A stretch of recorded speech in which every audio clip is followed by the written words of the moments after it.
Mabilis siyang bumangon ng kama. At naglakad palayo rito. Ngunit sa pagkabigla niya, ay nalaglag ang kumot, na siyang nagsisilbing takip.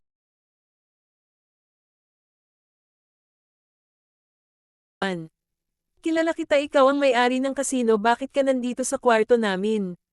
Nakalimutan mo na ba ang nangyari sa atin kagabi? Kasi ako hindi ko peren makalimutan. Dahil hanggang ngayon pakiramdam ko nakadikit peren ang katawan mo. Sa katawan ko, bastos, lumabas ka sa kwartong ito, labas. At bakit ako lalabas? Nandito ang maganda kong asawa. Walang hiya ka, anong ginawa mo sa akin? Ginawa ko lang naman, ang dapat gawin ni Andrew. Kaya lang ayon ang batugan mong asawa. Pinambayad ka ba naman ng utang niya sa akin? Tuloy ako ang nakapitas ng prutas na para sana sa kanya. Anong sinasabi mong pinambayad niya ako sa'yo? Ay oo nga pala, hindi mo pa pala alam. Ang ginawa ng magaling mong asawa. May utang siya sa akin na 200,000, ngayon wala siyang pambayad sa akin. Kaya ikaw na lang ang binayad niya sa akin. At hindi lang iyon ang ginawa niya sa'yo. Dahil binente ka na niya ng tuluyan sa akin sa halagang 50 milyon. Hindi iyan totoo, hindi. Gusto mo ng katunayan. Mamaya ipakikita ko sa'yo para maniwala ka. Kaya simula ngayon, Chantal, sa akin ka na pag-aari na kita. Dahil nabili na kita, ako na ngayon ang asawa mo. At ako na ngayon ang pagsisilbihan mo, maliwanag. Hindi na namalaya ni Chantal ang pagbagsak ng kanyang mga luha. Sa sobrang sakit na ginawa sa kanya ni Andrew, hindi niya akalain na magagawa siya nitong ipambayad utang at hindi pa ito nakontento. Dahil binente pa siya nito. Hindi niya alam kung ano ang kanyang mararamdaman sa asawa niya. Pakiramdam niya ng mga sandaling iyon ay wala siyang kwentang babae. Dahil sarili niya mismong asawa ay binente siya. Ang saklap ng nangyari sa kanya sa kamay ni Andrew. Sa lalaking ilang taon niyang minahal at pinagkatiwalaan. Ngunit ito pala ang tutuklo sa kanya. Napaiktad pa siya ng may mga kamay na yamakap sa kanya. Winaksi niya ang mga kamay nito ngunit hindi ito pumayag, nanatili lamang itong nakayakap sa kanya. Huwag mo na siyang iyakan pa, Chantal, dahil hindi siya nararapat sa paibig mo. Huwag mong iyakan ang isang taong wala namang pakialam sa nararamdaman mo. Sumama ka na sa akin sa bahay, ako ang bahala sa'yo. Sa piling ko ay hindi ka masasaktan dahil iingatan kita. Tinayo siya nito mula sa pagkakaupo sa sahig, nagpatianod na lamang siya sa lalaki dahil pakiramdam niya ay wala siyang lakas na lumaban rito.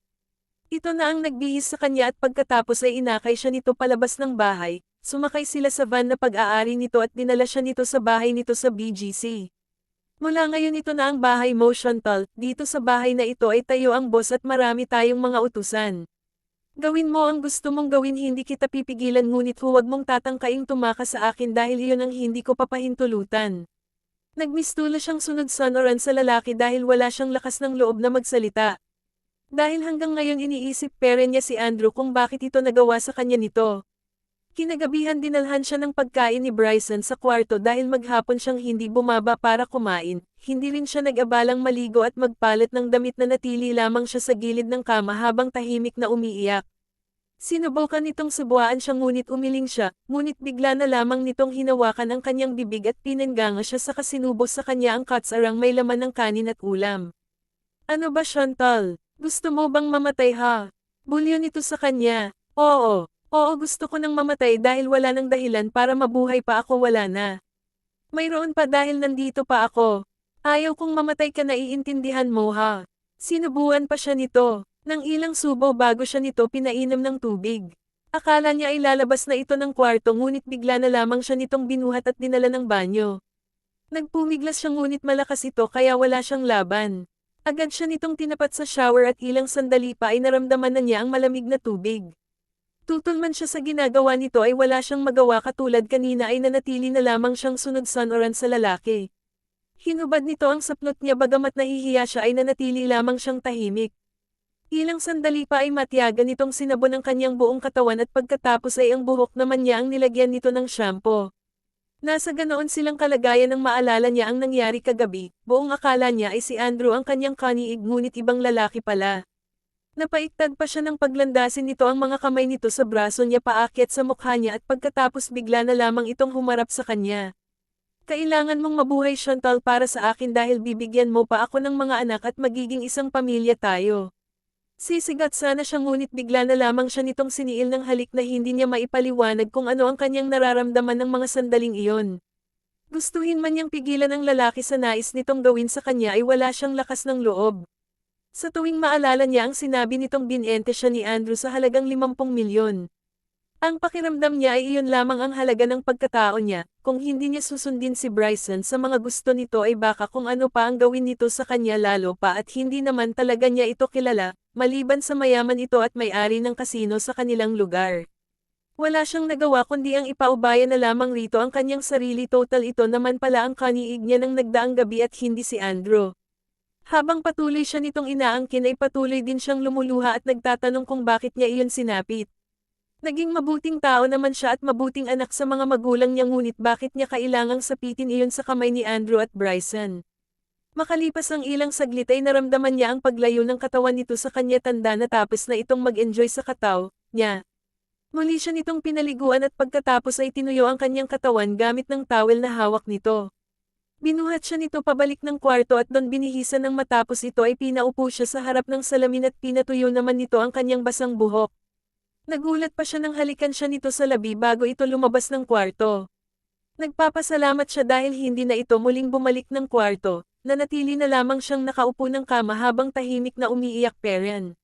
Makalipas ang ilang oras ay madilim na buong kwarto hindi na siya nag-abala pang buksan ang ilaw, hinayaan na lamang niyang madilim iyon para wala siyang makita.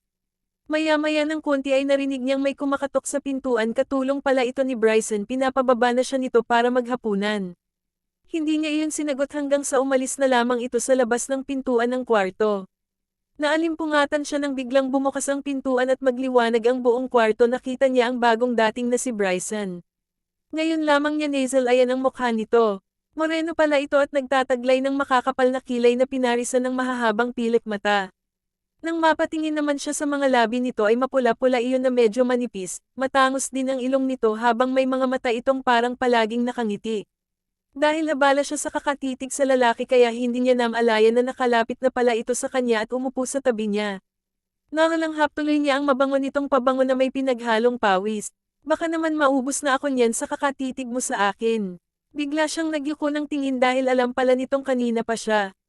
Nakatitig rito. Don't worry Chantal wala kang kaga sa akin dahil sayong sayo lang ako. Hindi siya kumibo rito bagkus na natili lamang siyang tahimik habang nakayuko. Siya nga pala ang sabi ni Belinda ay hindi ka daw kumain ng hapunan bakit? Wala akong ganang kumain, tipid niyang tugon rito. Alam mo ba na hindi pa ako kumakain dahil gusto ko ay kasabay kitang kumain. Tere samahan mo ako sa baba sabayan mo akong kumain. Hindi ako nagugutom. Kung gusto mong kumain ay ikaw na lang ang kumain sa baba. Gusto mo ba talagang magpakamatay dahil lamang kay Andrew? Chantal wake up. Hindi kanya totoong mahal dahil kung mahal kanya hindi kanya ibibenta sa akin ng ganoon kadali lang. Hindi siya nararapat sa pagmamahal mo. Marami pang lalaki ang pwedeng magmahal sa'yo at isa na ako doon. Natigalgal siya sa narinig mula rito dahil hindi niya inaasahan na sasabihin iyon sa kanya ni Bryson. Oo Chantal mahal kita. Mahal na mahal kita matagal na, walang araw na hindi kita pinapangarap na makasama at walang araw na sinasabi ko na sana ako na lang si Andrew para ako ang mahal mo at hindi siya. Sorry pero hindi kita mahal at kahit kailan hindi kita matututo ng mahalin dahil iisang lalaki lang ang nandito sa puso ko at si Andrew iyon. Bakit ba hindi mo maintindihan na hindi ka nga niya mahal dahil mas mahal niya ang pera kaysa sayo? Sa ayaw at sa gusto mo Chantal ay kailangan mo akong mahalin dahil ako na ngayon ang asawa mo at nagmamay-ari sa'yo. Simula ng pagtatalo nila ng gabing iyon ay hindi na muli siya nito kinakausap at sa study room na din ito naglalagi. Nagigising na lamang siya sa umaga na katabi na niya ito sa kama at nakayakap sa kanya. Hindi na rin ito nang ahas na angkinan siya hindi niya alam kung bakit. Sa umaga bago ito umalis ay ito na ang naghahatid ng kanyang pagkain dahil alam nitong hindi siya bababa, pagdating naman ng tanghali ay uuwi lamang ito para hatiran siya ng pagkain niya at aalis ulit. Nakikita niya rito ang pagnanais nito na mapalapit sa kanya at kahit hindi dapat ay pinagsisisilbihan siya nito bagay na hindi niya iyon nakita kay Andrew. Isang gabi ay lasing na lasing itong umuwi. Halos magkadatumba-tamba na ito pagkapasok ng kwarto sa sobrang kalasingan. Agad itong nahiga ng kama bagay na hinayaan lamang niya. Makalipas ang ilang sandali ay hindi rin niya ito matiis tingnan sa ganoong kalagayan. Tumayo siya at kumuha ng palangga at malinis na towel. Pinunasan niya ang buong mukha nito at mga braso, Isinunod niyang panasan ang katawan nito, pikit mata niyang hinubad ang suot nitong polo shirts para mapunasan ng maayos ang katawan nito, ngunit habang pinupunasan niya ito ay bigla na lamang nitong hinawakan ang kanyang kamay dahilan para mapahinto siya sa ginagawa niya. I love you Chantal. Ako na lang ang mahalin mo, ako na lang please,